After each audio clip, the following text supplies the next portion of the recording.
In this video, I'm going to show you how to classify a chemical reaction, predict the products, and how to make sure they're written correctly.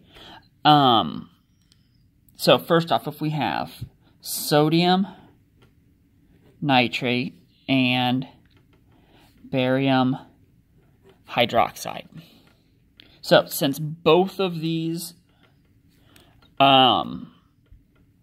have multiple elements in them, these are both compounds, so it's a compound plus a compound. So now when we look at our flow chart for this, so we have a flow chart here. So when we're looking at it, so we have an element and an element, a compound and a compound, an element and a compound, or only one compound.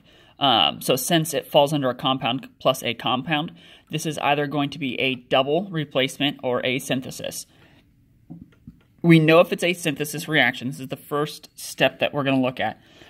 If it is going to be some metal oxide, that's what the X represents. It represents some metal plus water. Or if it is a non-metal oxide, which the non-metal is the Y, plus water, or if it is a metal oxide plus CO2. So if it's any one of these three things to start off with, then it's going to be a synthesis. And if we look back at our reaction, we don't have water and we don't have CO2 for either of our compounds here, so it can't be a synthesis reaction. So that means it has to be a double replacement. And remember, for double replacement, I'll turn it so we can see it a little bit better. The A and the B are going to switch places. So you'll end up with A and Y together, and then B and X. And remember, A and B are metals, so they're always listed first. They're going to be the positive ions. X and Y are your non-metals, so those are going to be your anions, so those are always listed second.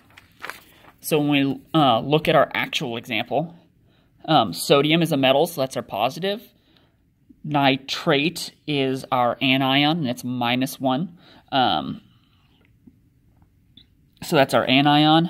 Barium is positive, and hydroxide is negative. Now, when we go to look at the charges of these things, sodium is a metal. It is in that first column. So anything in this first column is going to have a +1 charge. Barium is in the second column, and everything in the second column is a +2. So we have a +1 and a +2. Now, to predict our products, so we have Na. We'll come back and use those later. So we have Na plus, and I've run out of room, so I'm just going to write underneath it, and Ba. So whatever's with Na is now going to go with Ba, or barium, so NO3. Whatever's with Ba, so the hydroxide, is now going to switch and move over with the NaH.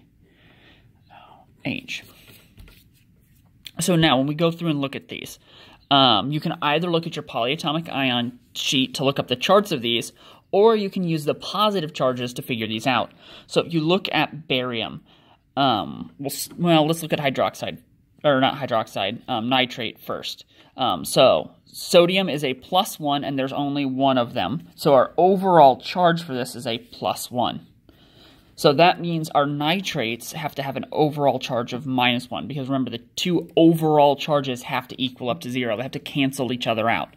So we only have one nitrate, because remember, nitrate is one nitrogen with 3 oxygens. And that's one whole thing bound together. So since there's only one of them, that means nitrate has to have a -1 charge. So I'm going to come over here and write -1. And we already know barium is a +2. Now for barium. Barium, again, since there's nothing written there, there's one of them. And has a +2 charge. So overall, it has a +2 charge. That means the hydroxide, the negative side, has to have an overall charge of -2. Now, since there are 2 hydroxides here, and this is a -2 charge, that means each one of our hydroxides have to have a -1 charge in order to add up to this -2. Since we have 2 of them, we would have 2 -1 charges to get to -2. So our hydroxide has a -1.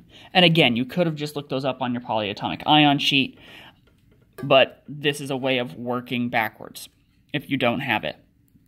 We also know sodium is a +1 because the positive charges won't change with these types of reactions.